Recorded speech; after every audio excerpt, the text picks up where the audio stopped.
बहन पूनम पंडित जी आप बैठी है। हमारी भारतीय परंपरा में पत्नियां अपने पति का नाम नहीं लेती, तो मोदी जी की सरकार पूंजीपतियों की पतिव्रता पत्नी हो गई है। नाम नहीं लेंगे, करे हम नाम नहीं लेंगे।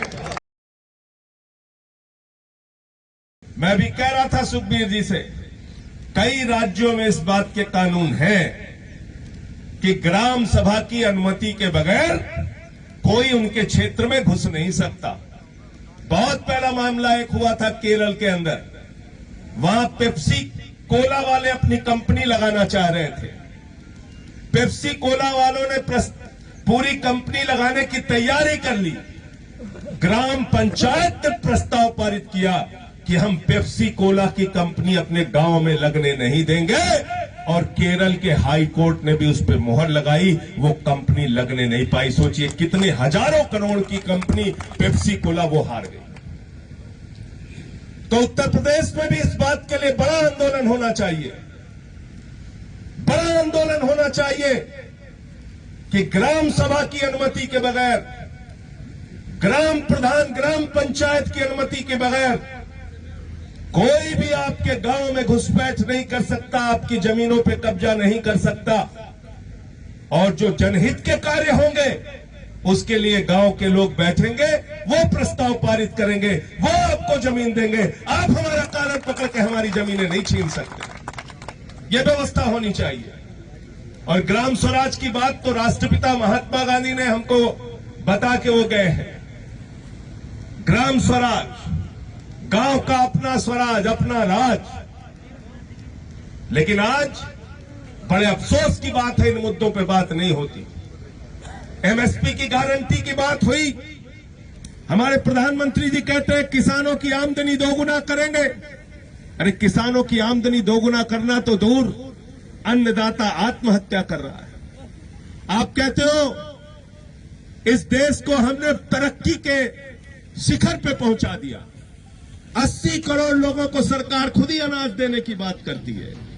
यानी आप मानते हो कि 80 करोड़ लोगों को इस देश में अनाज की जरूरत पड़ रही है। यानी आप मानते हो कि 80 करोड़ लोग इस देश के अंदर गरीब हैं, जिनके पास अनाज की व्यवस्था नहीं है। फिर कैसा आत्मनिर्भर भारत आप बना रहे, बताइए। आपने 2 करोड़ नौकरियां देने की बात हर साल कही थी। आपने नौजवानों से कहा 2 करोड़ रोजगार देंगे। अभी पार्लियामेंट के अंदर सरकार ने जवाब दिया, 8 साल में 22 करोड़ लोगों ने नौकरी सरकार से मांगी, मात्र 7 लाख नौकरी 8 साल में दी गई है। यह है सरकार का आंकड़ा, ये मेरा आंकड़ा नहीं है। 11 लाख करोड़ रुपए चंद पूंजीपतियों का इस सरकार ने माफ किया है। बहुत पढ़े लिखे हैं सुनील भाई, फौज में भी रहे हैं, लेकिन मैं अगर इनसे कहूं कि 11 लाख करोड़ लिख दो तो जीरो लगाते लगाते थक जाएंगे। इतना रुपया चंद पूंजीपतियों का माफ किया गया। आपके लिए पैसा नहीं है, रोजगार के लिए पैसा नहीं, किसान के फसल के दाम के लिए पैसा नहीं, अडानी के ऊपर लाखों करोड़ रुपए लुटाने के लिए पैसा सरकार के पास है। ये सवाल कौन पूछेगा? ये सवाल हमको और आपको पूछना पड़ेगा मित्रों। 5.5 लाख करोड़ रुपए का कॉर्पोरेट टैक्स माफ कर दिया जाता है। हमारे ऊपर तो लगातार टैक्स लगाते हो, डीजल पे टैक्स, पेट्रोल पे टैक्स, सरसों का तेल महंगा, दूध महंगा, दही महंगा, छाछ महंगी, आटा महंगा, दाल महंगा, चावल महंगा, कैंसर की दवा महंगी, हार्ट की दवा महंगी, टीबी की दवा महंगी, किडनी की दवा महंगी। 814 जीवन रक्षक दवाओं पे इस सरकार ने टैक्स बढ़ाने का काम किया।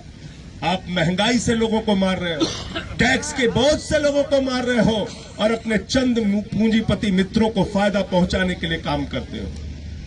अगर एक गरीब किसान 2 लाख रुपए का कर्जा बाकी है, 5 लाख रुपए का बैंक का कर्जा बाकी है, पूरे गांव में उसको अपमानित किया जाता है, पोस्टर लगा देते हैं, घर पे तहसीलदार आता है, पकड़ के ले जाता है, हवालात में बंद करता है। संजय सिंह जी आपका 10 लाख रुपए बाकी है, चलो हवालात में बंद हो जाओ। सुखबीर जी आप 5 लाख रुपए के कर्जदार हो, चलो हवालात में बंद हो जाओ। लेकिन इस देश की संसद में जब हम लोगों ने सवाल किया कि वित्त मंत्री जी बताइए ये 11 लाख करोड़ रुपए के लुटेरे कौन है जिनका पैसा आपने माफ किया? तो सरकार कहती है हम उनका नाम नहीं बताएंगे, कहती है नाम नहीं बताएंगे। बहन पूनम पंडित जी यहां बैठी है। हमारी भारतीय परंपरा में पत्नियां अपने पति का नाम नहीं लेती, तो मोदी जी की सरकार पूंजीपतियों की पतिव्रता पत्नी हो गई है, नाम नहीं लेंगे। करे हम नाम नहीं लेंगे, नाम नहीं बताएंगे किसका किसका माफ किया, नाम नहीं बता रहे, नाम नहीं बता रहे। ये लड़ाई लड़नी पड़ेगी आपको नौजवानों। अगर आपके मन में गुस्सा है तो महंगाई चरम पे बढ़ा दी, रोजगार देते नहीं, किसान को उसके फसल का दाम देते नहीं, बुलेट ट्रेन किस रूट पे चल रही है आज तक हम लोग खोज रहे हैं, 15 लाख कब आएगा पता नहीं। आगरा में एक नौजवान के साथ घटना हो गई, 8 लाख रुपए किसी से कर्जा ले लिया, उसने शिकायत थाने में कर दी, थानेदार उसको पकड़ के मारने लगा, बोला पैसा दे पैसा दे। नौजवान ने कहा थानेदार साहब अब मत मारना, मोदी जी का 15 लाख आ रहा है, एक एक पैसा वापस कर दूंगा। पूरे देश की ठगी कर दी, पूरे देश को मूर्ख बनाने का काम किया। इसलिए आप लोगों से कहना चाहता हूं, जो आपकी जिंदगी से जुड़े हुए सवाल हैं उन पर आवाज उठाइए। आज आप देखिए अग्निवीर की योजना लेके आए, यहाँ पे कमांडो अशोक जी बैठे हैं, सुखबीर भाई बैठे हैं, सुनील फौजी जी बैठे हैं, इनके सामने मैं क्या बोलूं।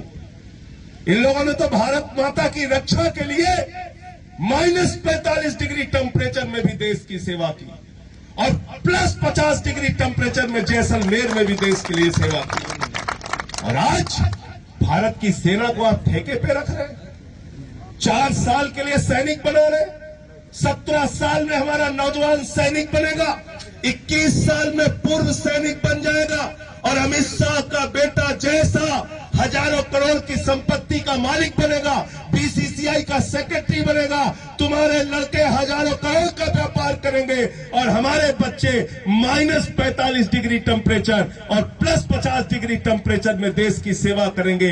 ये दोहरी व्यवस्था क्यों कर रहे हो? अरे कम से कम जो 17 साल की नौकरी थी वो बहाल होनी चाहिए। अग्निवीर न सिर्फ नौजवानों के पेट और पीठ पर लात मारने का काम है, बल्कि अग्निवीर की योजना भारत की सीमा की सुरक्षा के साथ गद्दारी है। मैं कहना चाहता हूं यह भारत की सेना की सुरक्षा के साथ, सीमा की सुरक्षा के साथ गद्दारी है।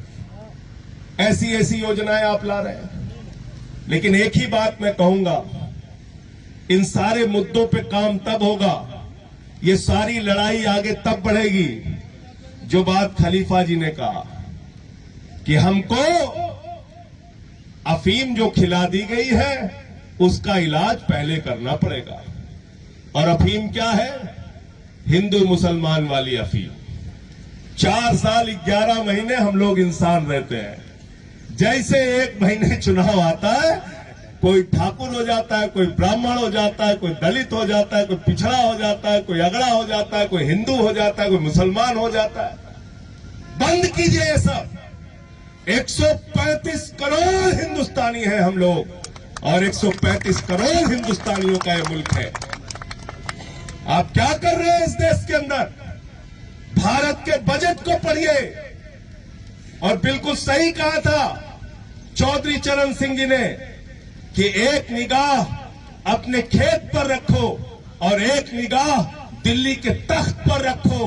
अगर खेत से निगाह हटी तो फसल बर्बाद हो जाएगी, दिल्ली के तख्त से निगाह हटी तो नस्ल बर्बाद हो जाएगी। इसलिए रखो दिल्ली की सरकार पर निगाह। और दिल्ली की सरकार ने बजट में प्रस्ताव पारित किया है भारत माता को बेचने का, भारत की संपत्तियों को बेचने का। ये कहते हैं भारत माता की जय, हम भारत की रेलवे बेचेंगे, भारत माता की जय, हम भारत की steel authority of India limited बेचेंगे, कोल इंडिया बेचेंगे, LIC बेचेंगे, बैंक बेचेंगे, FCI बेचेंगे, BPCL बेचेंगे, स्टेडियम बेचेंगे, पानी बेचेंगे, बिजली बेचेंगे, सब बेचेंगे। सब कुछ बेच के भारत माता की जय होगी क्या? 6.5 लाख करोड़ का प्रस्ताव बजट में रखा है सरकार ने कि हमें 6.5 लाख करोड़ रुपए कमाना है। किस बात से? सरकार की संपत्तियां बेच के 6.5 लाख करोड़। तो आप लोग देखते होंगे गांव में किसी का लड़का जब नाकारा हो जाता है तो पहले घर का दरवाजा बेचता है, फिर खटिया बेचता है, फिर सोफा बेचता है, फिर फ्रिज बेचता है, फिर टीवी बेचता है, फिर मोटरसाइकिल बेचता है, फिर ट्रैक्टर बेचता है। यही हालत हमारी सरकार की हो गई है। जो सरकार सपूत होती है वो हमारी संपत्तियों को बढ़ाने का काम करती है। जो सरकार कपूत होती है वो भारत की धरती को बेचने का काम करती है। इसलिए मैं कहना चाहता हूं, मुद्दे बहुत हैं, लड़ाई बहुत है, और इस लड़ाई में संसद का सत्र आएगा, वहां भी आपकी आवाज को उठाने का काम करूंगा। और जब जब आप आवाज लगाएंगे, आपके इस आंदोलन में, आपकी इस लड़ाई में मैं शामिल होऊंगा।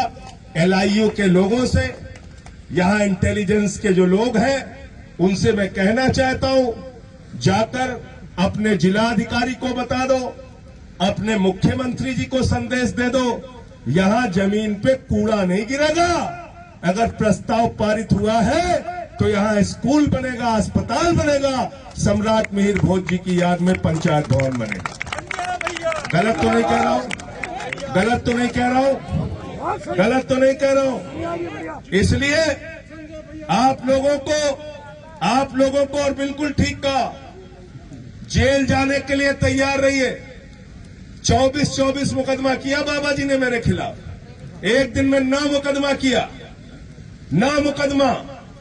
मैं विधानसभा में भी चला गया, दर्शक दीर्घा में पहुंच गया। मैंने कहा बाबा जी यहीं आ गया हूं, गिरफ्तार कर लो, करना है तो इसलिए जेल जाने से मत डरिए। और वैसे भी इसमें तो फौजी लोग हैं, ये तो कितने दुश्मनों के छक्के छुड़ा चुके हैं। विकास गुर्जर कह रहे थे ना यहाँ पे कि बोल दिया खाली तो खाली है, क्यों बोल दिया खाली तो खाली। तो अब यहां दिमाग मत लगाना, ये जमीन छोड़ दो, यहां पे स्कूल बनेगा, अस्पताल बनेगा, पंचायत भवन बनेगा। ग्राम सभा ने जो प्रस्ताव पारित किया है उस पर मंजूरी दो, अपनी तरफ से इसको कूड़ा घर मत बनाओ।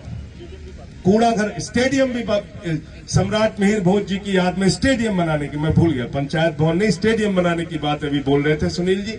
इन चीजों पर काम करो, अपना गलत दिमाग मत लगाओ, इस जमीन पर गलत नियत मत रखो। और तुम्हारे अधिकारियों की बहुत जमीनें हैं जो उन लोगों ने कब्जा कर करके रुपया कमा के, नोएडा को लूट के, गाजियाबाद को लूट के, गौतम बुद्ध नगर को लूट के बनाई है। उन्हीं की जमीन में कूड़ा घर बना दो, ठीक है ना? ठीक है, वही कूड़ा घर बनाओ। बहुत बहुत